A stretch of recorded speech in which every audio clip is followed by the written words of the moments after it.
Today we are playing a deck I'm calling Moonlit Monument, because we're playing Monument to Endurance, which cares about when you discard cards, and Moonlit Meditation. This is a new card from Edge of Eternities. It allows you to enchant an artifact or creature you control, and then the first time that you create a token on each turn, you can replace that token copy or like set of tokens that you're creating with whatever a token copy of whatever you're enchanting. So in this case, we're hoping to enchant Monument to Endurance with Moonlit Meditation, and then whenever we choose create a treasure token, we get to create a copy of our Monument to Endurance. And what's better than one is multiple monuments. So yeah, the deck really, once you get multiple monuments, you really can start grinding some insane value. So that's kind of the idea behind the deck. Another kind of design around card in the deck is United Battlefront. We can look at the top 7, put 2 non-creature non-land permanent cards with mana value 3 or less from among them onto the battlefield. We're playing a lot of permanent based removal. One of the new ones, which is very similar to Temporary Lockdown, is Pinnacle Starcage.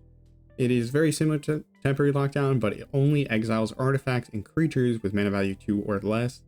And then later on you can sack it for 8 mana. Not really relevant, but yeah. We're also playing Perilous Snare, which can hit any non-land permanent, and we're playing Seam Rip, which can hit any non-land permanent with mana value 2 or less. Notable for the Starcage, it exiles artifacts, so it works really well with Seam Rip and Artist Talent, whereas like Temporary Lockdown couldn't really play it with Artist Talent plus the Monument, because you would exile your Artist Talent, and then you can't do the free discard every time you cast a non-creature spell.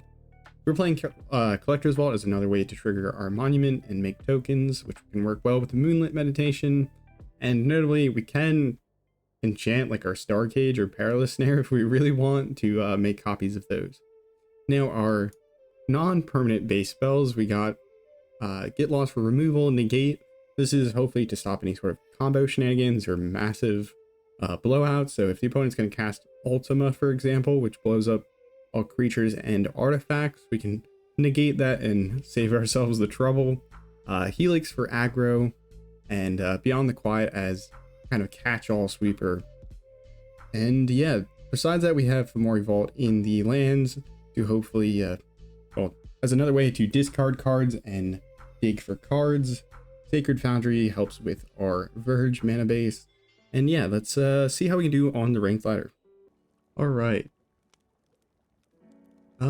This hand looks okay. If we get stuck on land, it's really bad, but Elegant Parlor, hopefully we can surveil our way towards a land, or if we hit like an Artist Talent, maybe we keep it. Seam Rips can help us deal with any of the small cards that the opponent might be playing. Alright, 3 lands, pretty good. We'll keep that. Ranked has reset, so we gotta climb back up. Hopefully this month, I'll be playing the game more, and maybe we'll be able to climb all the way to Mythic, which would be fun. What do we want to get rid of here? It looks like our opponent is on a white aggro deck. Excuse me.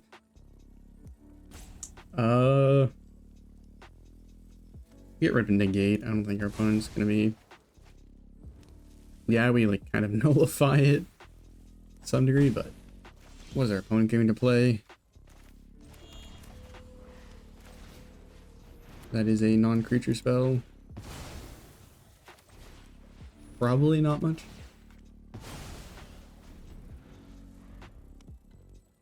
Alright, we need one more land so we can activate Fomori Vault if we want to go that way.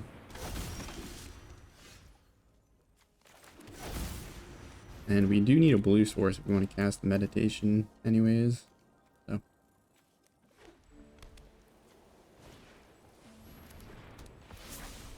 Put away the Meditation because we're not going to be casting it anytime soon. And hopefully we can find our land drops.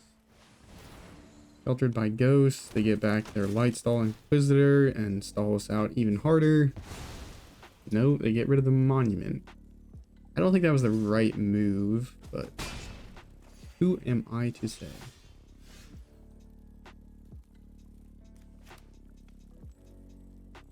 Can't kill the Cosmogran Zenith.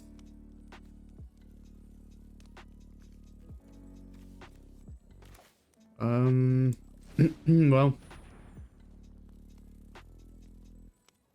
maybe we shouldn't play the seam rip here, but get rid of one of the tokens. We don't want to exile the Lightstall Inquisitor if we can avoid it, because the opponent could get it back, and then we have to deal with the taxing. Beyond the Quiet here, I kind of wish I didn't do that seam rip, because we're really only stopping 1 damage, but they could be putting +1 counters on their tokens, which is which could cause issues. A land drop would be great, because that means Beyond the Quiet is coming. Hold up the Helix. Really don't want them playing another Lightstall Inquisitor.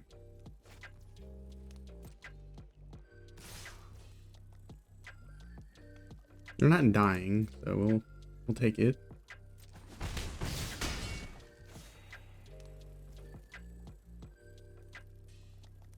Okay.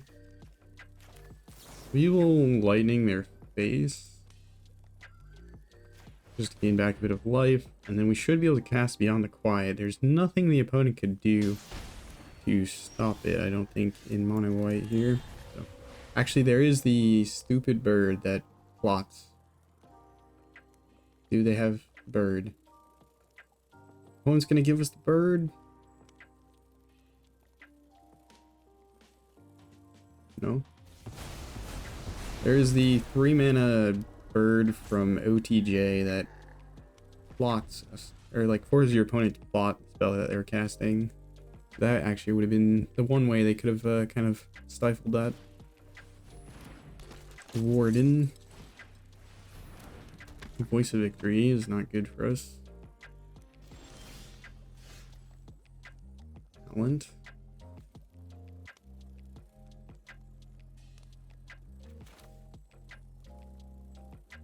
Probably dead next turn.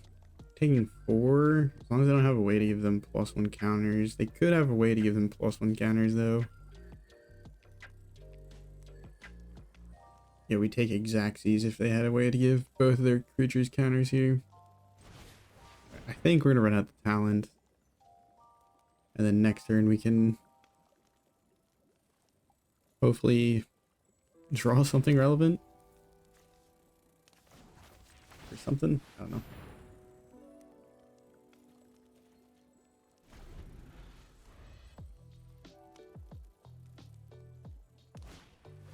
Talent allows them to start drawing cards, which is not good for us.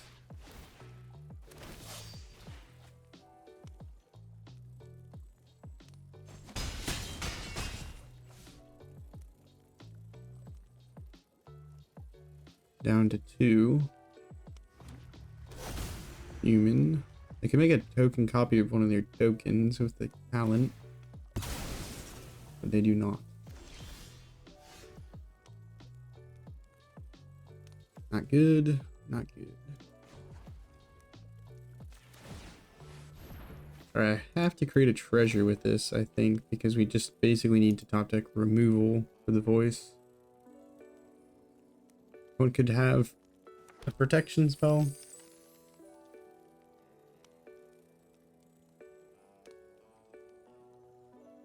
Huh. Yeah, wait, we can play the Starcage. We have the discount. I almost lost my mind. Nothing to discard.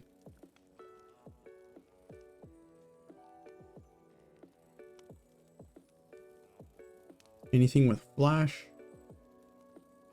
They can flash in post. Indestructible hexproof does not stop exiling. Okay. Nice wire. Won't even give us a break. Warden of the Inner Sky.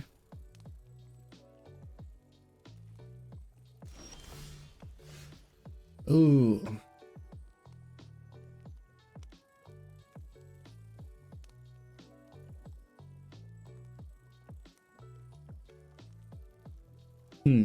Okay, we can play the Moonlit Meditation, discard the Flood Farm Verge, and hopefully find something.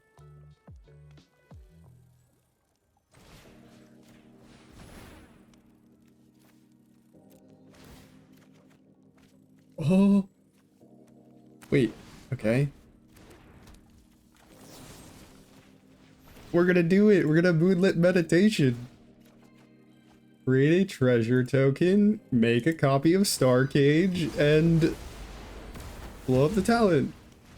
Oh my goodness. That's wonderful. Alright, we're not gonna run out the Sacred Foundry, so we can discard it if we want and trigger our monument. The Starcage copying might actually be a bit of a problem for our opponent here. The opponent scoops it up. Oh my goodness. We gotta win with the Moonlit Meditation. That was an insane sequence of events. We hit a card that we could cast so that we could trigger our artist talent to trigger our monument. That was beautiful. We had no right winning that game. Am I gonna keep another 2-lander? But it's a surveil land. That's what I tell myself every time. It's a surveil land. It'll help you find another land. It does not. Do not believe in the lies. It does not find you land. Now, Seam Rip. We're going for lands. We're going for lands. 10 Helix. No. They have to take Helix, otherwise we Helix the bat, and but if they take Helix, yeah, then we Starcage later on. Assuming we find 2 lands, but yeah, that don't think that was like that great for our opponent there, because we're just gonna Helix the bat. We'll do it on our turn. I don't think there's anything else we care about hitting. Unless they were going to grab or play another bat, then maybe it would have been worth. Okay, well, look. I was afraid of them having a protection spell, but I don't know why they would have one. Because protection spells are not that good. I'm playing around ghosts, is what I'm trying to say.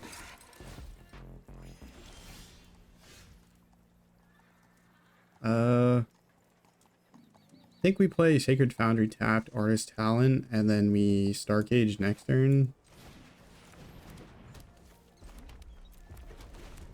Because this allows us to start digging, filtering through cards if we want. Case isn't that problematic because Starcage is going to exile. Oh wow. Opponent is dedicated to the Lifegain plan. Respectable. Well, we could play the Monument, get rid of the Starcage, and try and find another land. Get the Beyond the Quiet to exile everything.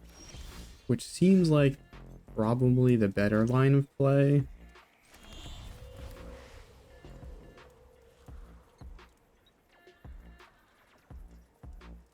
Because I can exile the Sanctifier and then Vanguard, but I don't think that does that much for us.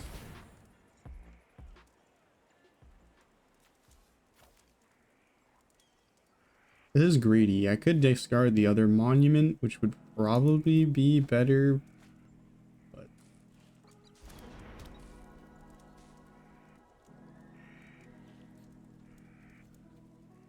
next turn we can play Moonlit Meditation on the Monument. Opponent's not applying a lot of pressure, so that is really helpful for us so that we can put down all of our engine pieces. I think that's like one of the weaknesses of this deck, is that you just end up having to put down so many cards to put together the unstoppable value machine. Don't tell me you have a way to get rid of the Monument. Please let me have something, opponent. Something.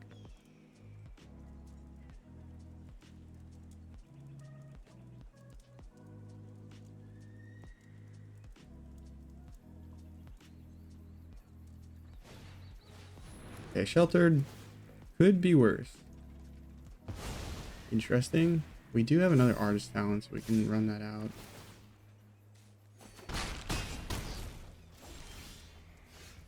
Ooh, okay, that is a really good hit. Starcage, please. No. Are we dead? 3 plus 3 plus 2. No. Yes. Yes, we are dead. Gosh darn it. How do we always whiff on the Battlefronts?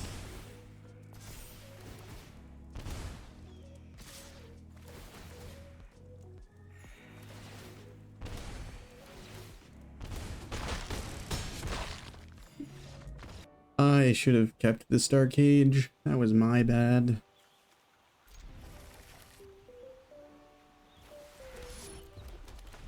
Would have bought us a turn.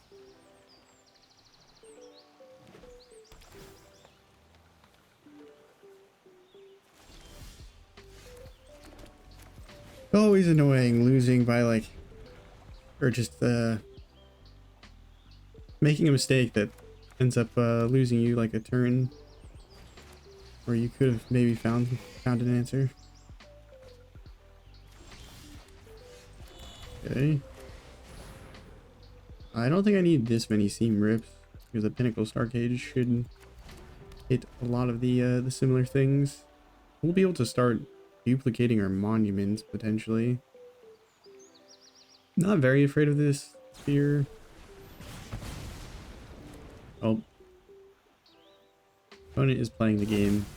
Oh, I guess we lose. No.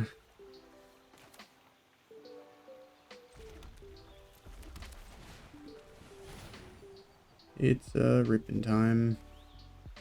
Opponent is probably reanimating big things with Yuna, so I think the Starcage is not as relevant as keeping these snares. Hopefully the opponent's not running like a full playset of Braid. Discarding. Yep, big enchantment.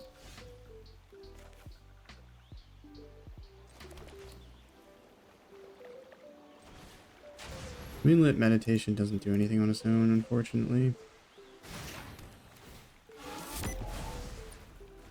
Couldn't played that land drop.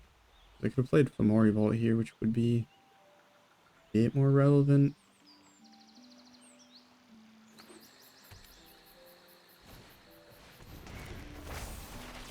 Fenrir, we're not really concerned about that. To be honest, maybe I shouldn't have exiled the Joshua.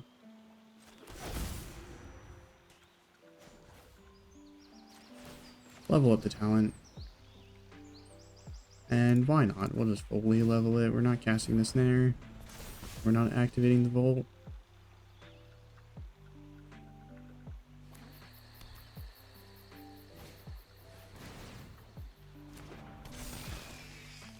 Discarding Bahamut.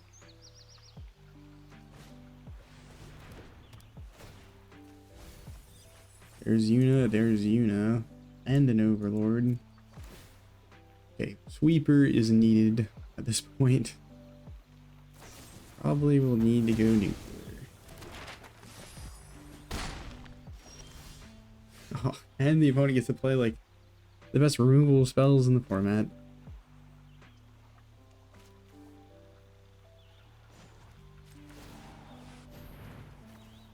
Or the mountain. Get Lost can deal with Yuna. Would love the monument, but I don't know if we have that sort of privilege here to pick.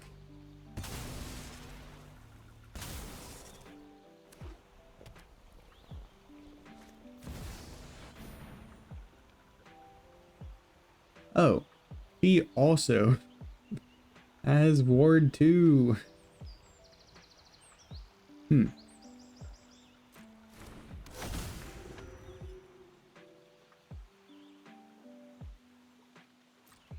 They really been all out for Final Fantasy.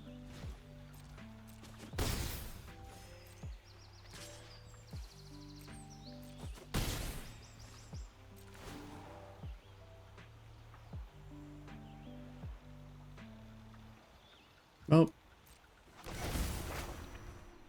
I didn't know that Yuna gave Ward 2 to herself. And if I knew that, perhaps I would have cast the snare on the fear of missing out so we didn't take 6.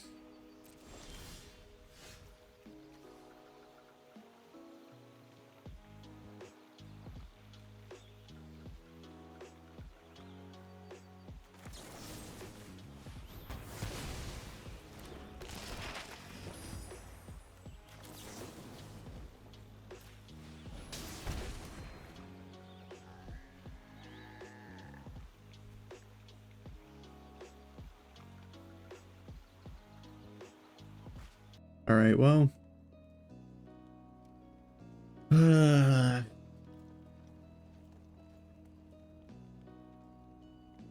keep this hand. It seems pretty good.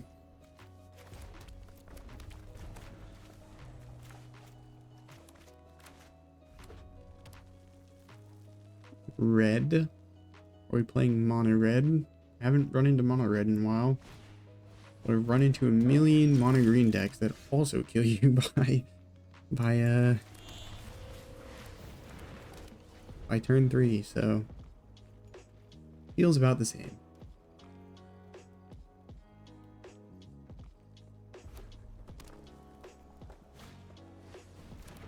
But Goblins. Oh, but United Battlefront to find a Starcage could be pretty good.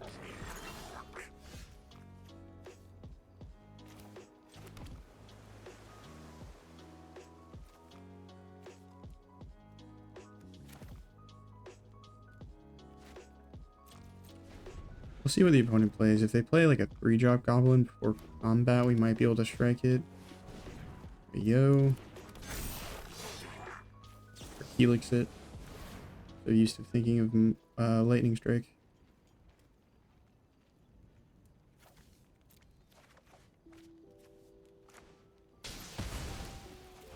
Right, United Battlefront, please do the thing, if you would.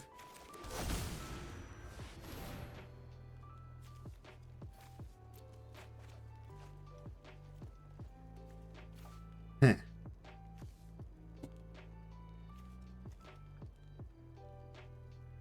Did not find a Starcage in the top 7.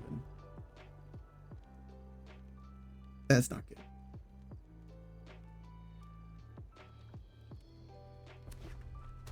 Well, Monument to Endurance will be able to do a bunch of drawing. We might be able to start making copies of it with Moonlit Meditation, depending on how much pressure the opponent puts on. That's gotta go. That has got to go.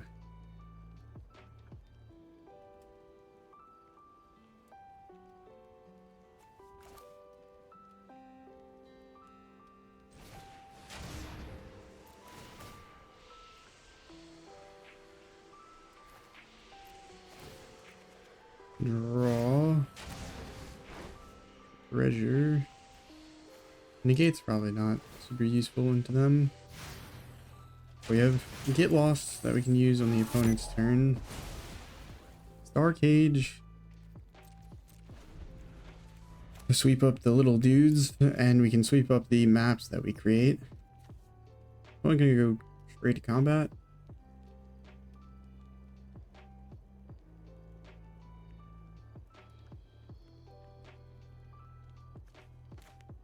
Or do they want to play a Lord? Or they swing in? Exhausting. Fair enough.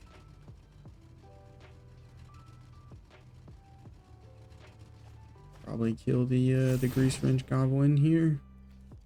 Just that we don't get take 3.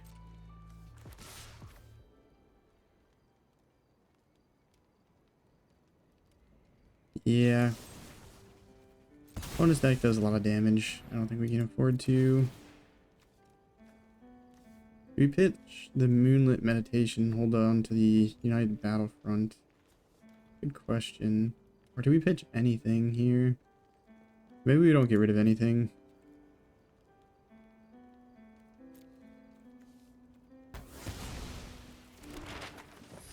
I guess we should have gotten rid of something because it monument, we discard, draw, and then draw additional card. So we missed out on going a card deeper.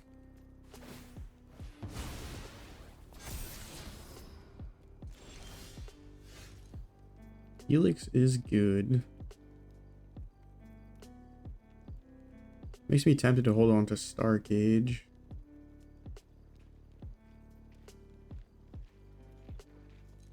Yeah, we're gonna hold on to Starcage. I think could just rip the United Battlefront and put our fate into the Magic God's hands.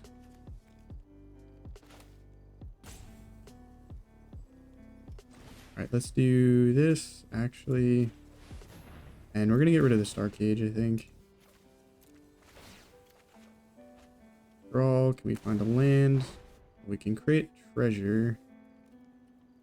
Rest in Peace does nothing here. And then next turn we can pitch, on their turn we can Helix and pitch the Moonlit Meditation and start making copies of our Endurance or Monument here. As long as the opponent doesn't have a Braid, well, I think, yeah.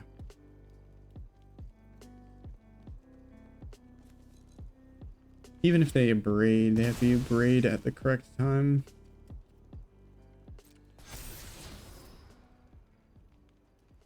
Could have Lightning Helix the Firebrand in response, but I don't think it makes a difference.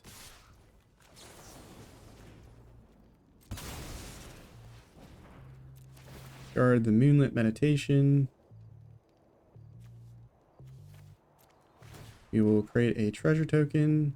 So we create a copy of the Monument to Endurance that will respond to the second trigger here. And then we can draw and draw. And hopefully we'll find a whole bunch of goodies to deal with the fact our opponent is trying to murder us.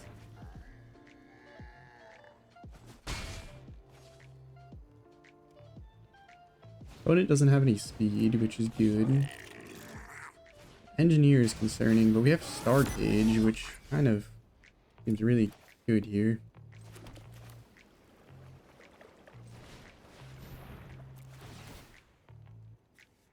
Guard the Monument. Create a treasure token. Draw or create a treasure token? Or do we start draining? Let's draw. It gives us another thing to discard.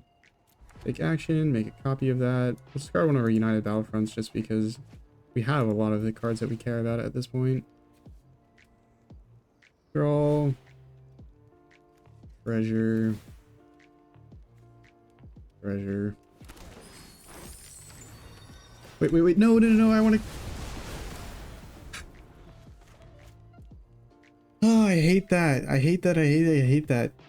You don't, like, it doesn't give you full control to sacrifice the treasure tokens in response to the Starcage trigger. It's so stupid. It is so dumb. That is crazy. No, do not use my Femorial. That is the one card that needs to stay untapped here. Get rid of the archive. I think we have the win. We will go ahead, create a token copy. Just start draining, I think.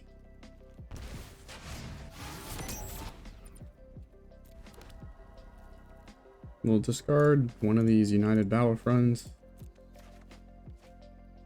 And then drain. Draw. A treasure. We should have 2 treasures, so it should be enough to activate everything again on the opponent's turn. I don't think it matters what we hit. And then just pass it. We'll win on their upkeep, I think. We have 4 monuments. They're multiplying. They're multiplying. We can actually do it this way. Again. Discard. And that should be 12 damage, so just send it all face. Resolve. Resolve. GG. Alright, that is going to do it for this video. Hopefully you enjoyed the Moonlit Meditation shenanigans.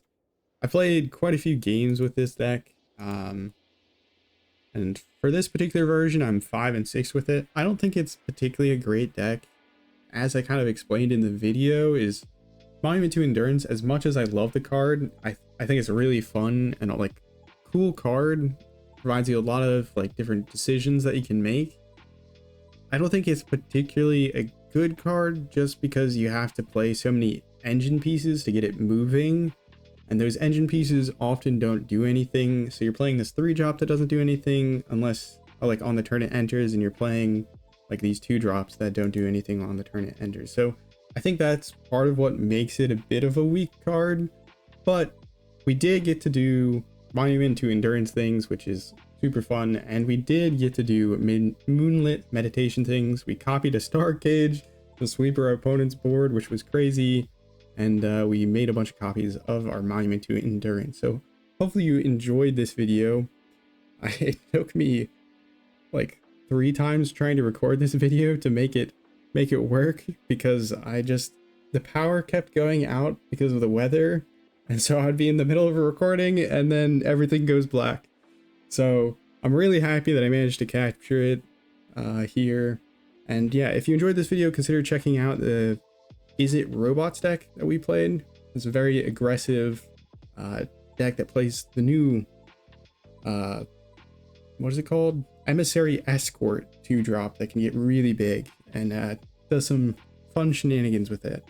But anyways, have a nice morning, evening, night, afternoon, wherever and whenever you're watching. Take care of yourself. Ciao.